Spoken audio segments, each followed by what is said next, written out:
नमस्कार, news blast देख रहे हैं आप और आपके साथ हूं मैं जयती मिश्रा। चलिए शुरुआत करते हैं। लेकिन महाराष्ट्र की राजनीति में आज बड़ा उलटफेर हुआ। अजीत पवार जो कि 5वीं बार महाराष्ट्र के उप मुख्यमंत्री बने हैं, डिप्टी सीएम एक बार फिर से बने हैं।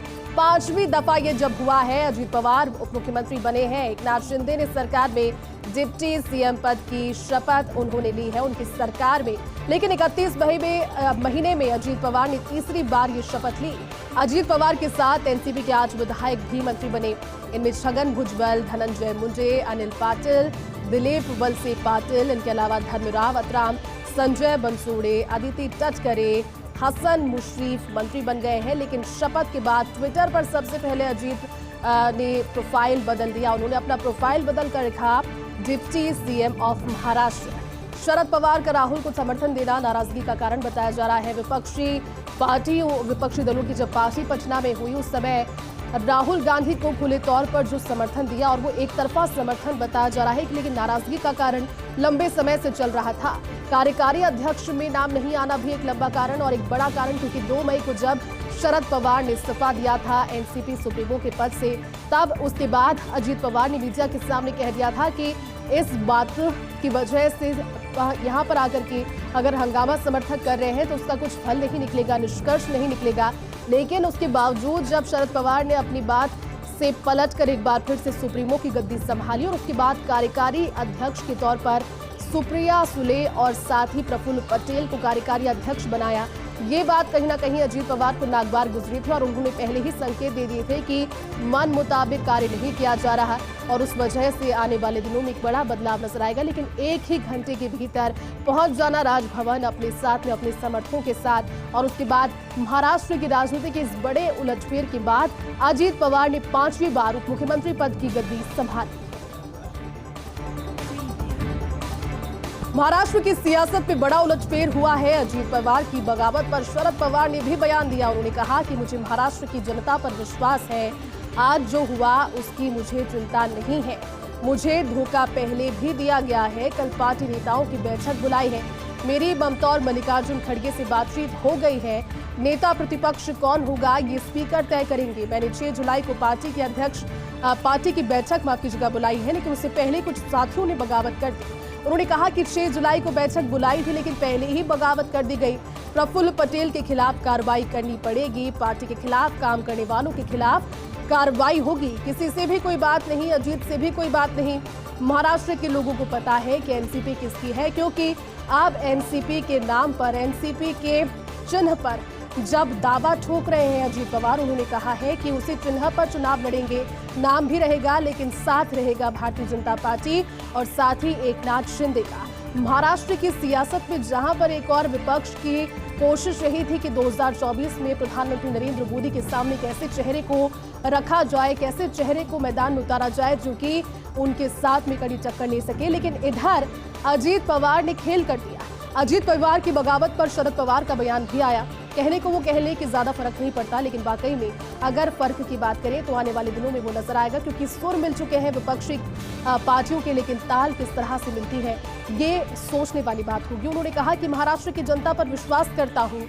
शरद पवार 82 वर्षीय उनकी उम्र, लेकिन उन्होंने कहा कि तमाम सारे ऑड्स के बावजूद उनकी सेहत उनका साथ नहीं दे रही थी। बीते दिनों उन्होंने कहा कि अब वो सुप्रीमो के पद पर किसी और को बिठाएंगे, लेकिन 2 मई की घटना के बाद समर्थकों के एक बार फिर से हंगामे के बाद उन्होंने गद्दी को संभाला। लेकिन अब इस पार्टी के बड़े बदलाव को किस तरह से डील करेंगे शरद पवार, ये आने वाला वक्त बताएगा। तो महाराष्ट्र की सियासत में आज सबने बड़ा उलटफेर देखा। एनसीपी में दो फाड़ पर शरद पवार का बयान। उन्होंने कहा कि पीएम ने स्टेट कोऑपरेटिव बैंक का उल्लेख किया है। मुझे खुशी है कि एनसीपी के कुछ सहकारियों ने शपथ ली। प्रधानमंत्री नरेंद्र मोदी ने एनसीपी को भ्रष्टाचारी बताया था। बीजेपी ने एनसीपी के नेताओं पर आरोप लगाए थे। हम अजीत पवार के साथ नहीं हैं और आज साबित हो गया कि हम पर भ्रष्टाचार के आरोप झूठे थे।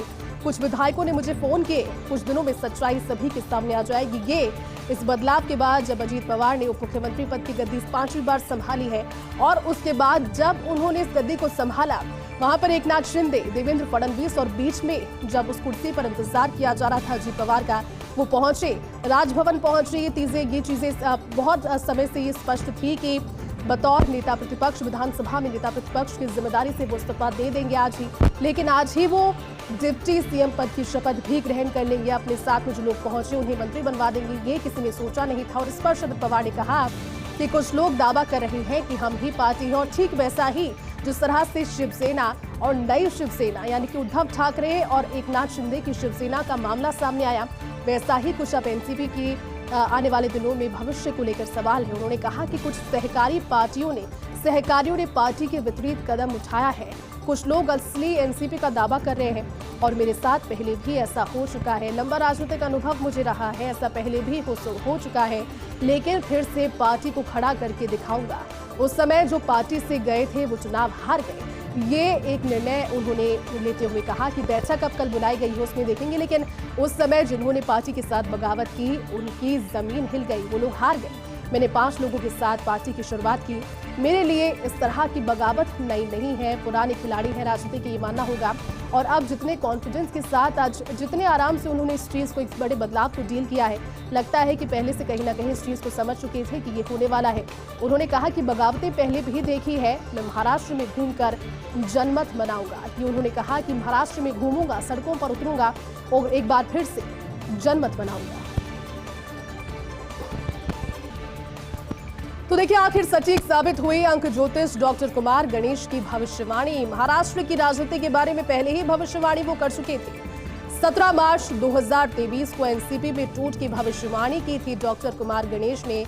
शरद पवार के राजनीतिक परिदृश्य से ओझल होते ही एनसीपी में टूट की भविष्यवाणी की थी। अजीत पवार और सुप्रिया सुले के नेतृत्व में 2 अलग-अलग गुट बनने की भविष्यवाणी की थी। और भविष्यवाणी नहीं भी करते और अगर स्थिति को पूरा स्टडी किया जाए, अगर इस पार्टी के बदलाव को स्टडी किया जाए, तो ये चीज़ बहुत ज़्यादा ऑब्वियस थी कि ऐसा हो सकता है, और हुआ वही। और आज अजीत पवार चूंकि एनसीपी छोड़कर एनडीए में शामिल हो गए, लेकिन अपने समर्थक करीब 30 विधायकों के साथ जब वो शामिल हुए, तो आज वो भविष्यवाणी भी सटीक साबित हुई। और आज खुद अजीत पवार ने डिप्टी सीएम पद की शपथ ली है। समर्थक 9 विधायकों ने भी मंत्री पद की शपथ ली और ये भी कह दिया कि मंत्रिमंडल का विस्तार होगा। अब एनसीपी पर अपना दावा ठोकेंगे अजीत पवार। तो चलिए अब आपको बताते हैं गहलोत सरकार की गुड गवर्नेंस। चिकित्सा के क्षेत्र में राजस्थान देश में मॉडल स्टेट बनकर उभरा है।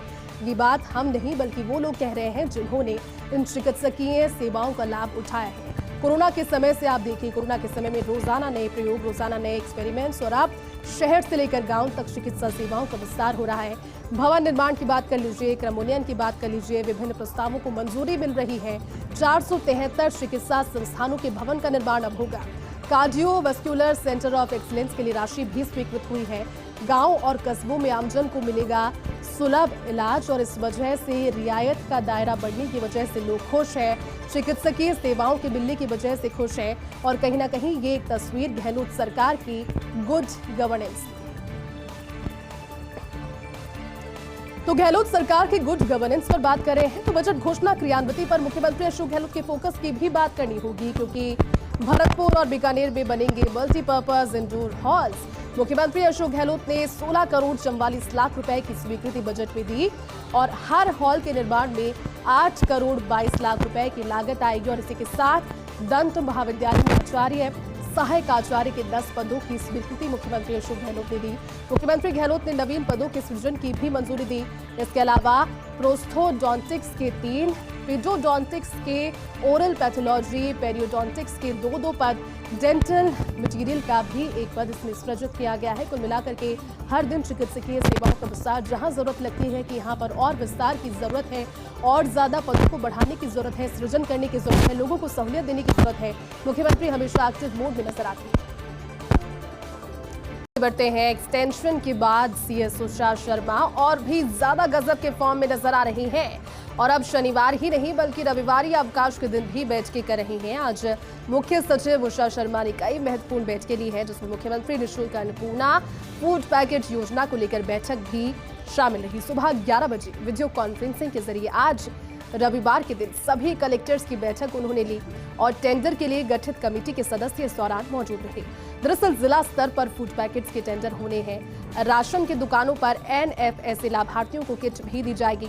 1 किलो दाल, 1 किलो चीनी, 1 किलो नमक, इसके अलावा मिर्च पाउडर, धनिया पाउडर, हल्दी पाउडर और खाद्य तेल इस किट में मिल पाएगा। लेकिन देखने वाली बात यह कि कल जब शनिवार को खुद उनका अवकाश था तब भी लगातार वो कार्य करती रही। 6 महीने का एक्सटेंशन मिलने के बाद मुख्य सचिव उषा शर्मा आज भी रविवार के अवकाश के दिन भी कार्य करती रही और कहीं ना कहीं ये चीज उनकी गंभीरता को, उनके कार्य के प्रति उनके डेडिकेशन को दिखा रहा है। राजस्थान हाईकोर्ट में कल से फिर लौटेगी रौनक। हाईकोर्ट मुख्य पीठ जोधपुर जयपुर पीठ में फिर से चहल पहल नजर आएगी। ग्रीष्मकालीन अवकाश के बाद कल से खुलेगा राजस्थान हाईकोर्ट। सुबह 10:30 बजे से अपराह्न 4:30 बजे तक अदालतों में सुनवाई होगी। आपको ज्ञात हो कि ग्रीष्मकाल के चलते सुबह 8 से दोपहर 1 बजे तक ही बीते दिनों सुनवाई हो रही थी, लेकिन ग्रीष्मकालीन अवकाश के चलते आज 2 जुलाई तक हाईकोर्ट में अवकाश था।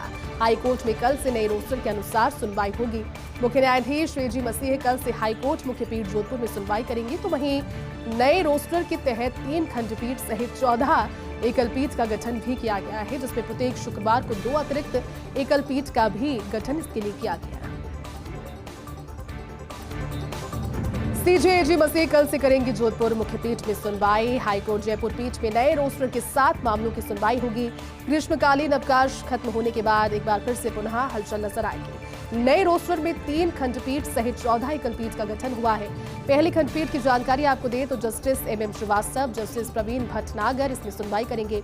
तो वहीं ये खंडपीठ सिविल रीट पिटीशन फ्रेम 2021 से आगे के मामले, स्पेशल अपील फेस 2021 से आगे के मामले, इनके अलावा टैक्स मैटर्स, कस्टम अपील्स और central excise appeals, CAT matters सहित PIL मैटर्स की सुनवाई करेगी। दूसरी खंडपीठ में जस्टिस अशोक कुमार गौड़, जस्टिस आशुतोष कुमार इसकी सुनवाई करने वाले हैं। इसके अलावा खंडपीठ सिविल रीट पिटीशन 2020 तक के मामले में होंगे, स्पेशल अपील्स 2020 तक के मामले होंगे, फैमिली कोर्ट और मैट्रिमोनियल मैटर्स, कमर्शियल मैटर्स सहित कंटेम्प्ट मैटर्स की सुनवाई वो करेंगे। तीसरी खंडपीठ में जस्टिस पंकज भंडारी और जस्टिस भुवन गोयल सुनवाई करेंगे। ये खंडपीठ criminal appeals, criminal leave to appeal, बंदी प्रत्यक्षीकरण याचिका, क्रिमिनल रीट पिटीशन सहित अन्य मामलों की सुनवाई करेगी।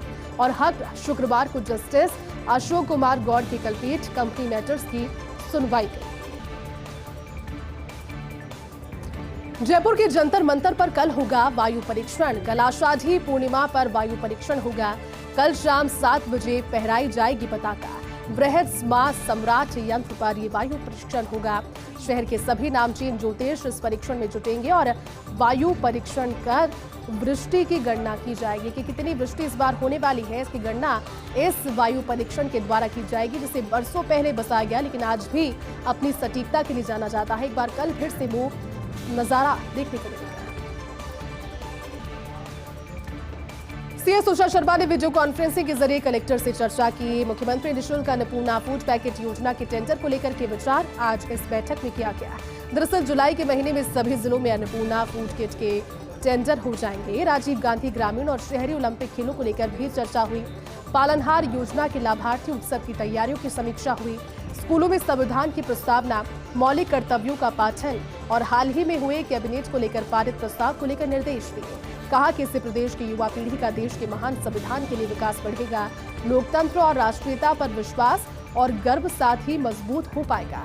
पाठन स्कूलों में प्रति शनिवार नो बैग डे भी किया जाएगा और नई प्रकाशित होने वाली पाठ्य पुस्तकों से भी प्रकाशित होगा। संविधान के उद्देश्य का, मौलिक कर्तव्यों को प्रकाशित किया जाएगा। इस बैठक में CMO, सहकारिता आयोजन विभाग के अधिकारी मौजूद रहे।